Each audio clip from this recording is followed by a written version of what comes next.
There can be no denying that the UK has a lot of places to enjoy a drink. We've got bars and restaurants, but generally if we've got a thirst that needs to be quenched, one place always springs to mind: the local boozer. Yes, we have a lot of those here. They're commonplace throughout the land, and we've come across hundreds on our journey through the countryside. Not every village has one, although you're likely to find at least one in every small town and several across the big cities. There used to be thousands more which have closed down, been converted to something else, or ceased trading for other reasons. The UK is losing pubs at an alarming rate, but it'll still be some time before going to the local will be a thing of the past for everyone. And speaking of the past, have you ever wondered why pubs have signs? Now, if you're anything like me, once you're inside a pub, the chances are you don't much care about what's hanging on the wall outside, but centuries back, you'd have needed the pub sign to actually know what sort of place you were about to enter. Pub signs are more than just a name. They're a record of British history and the people who made it. They depict everything from battles to inventions and sporting heroes to royalty. We wouldn't even have them if it wasn't for the Romans. When they were around, they had something called a tabernae. It's where we would get the modern word tavern. Outside a tabernae, they would hang vine leaves because they sold wine. It was their way of telling people what a place was. They couldn't do that in Britain because vine leaves are rare here due to the climate. Instead, they used small evergreen bushes. Indeed, one of the first Roman tavern signs was a bush. The idea of having something visual to attract people in caught on and developed pretty quickly.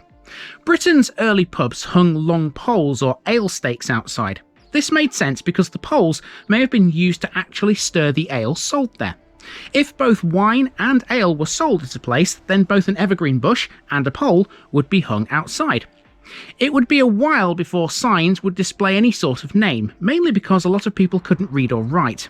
However, the naming of inns and pubs became common by the 12th century, and in 1393, King Richard II passed an act making it compulsory for pubs and inns to have a sign in order to identify them to the official ale taster. The first pub to do that was the White Hart in London. Ever since then, inn names and signs have reflected and followed British life at the time. Before the time of King Henry VIII and the Reformation, many had a religious theme, for example. These are pubs like the Cross Keys, considered to be the emblem of St. Peter. When Henry split with the Catholic Church, names were changed from religious themes to the King's Head or the Rose and Crown. Another notable theme when looking at the history of pub names is heraldry. Heraldry, of course, refers to the use of design and symbols to portray and represent a name or institution.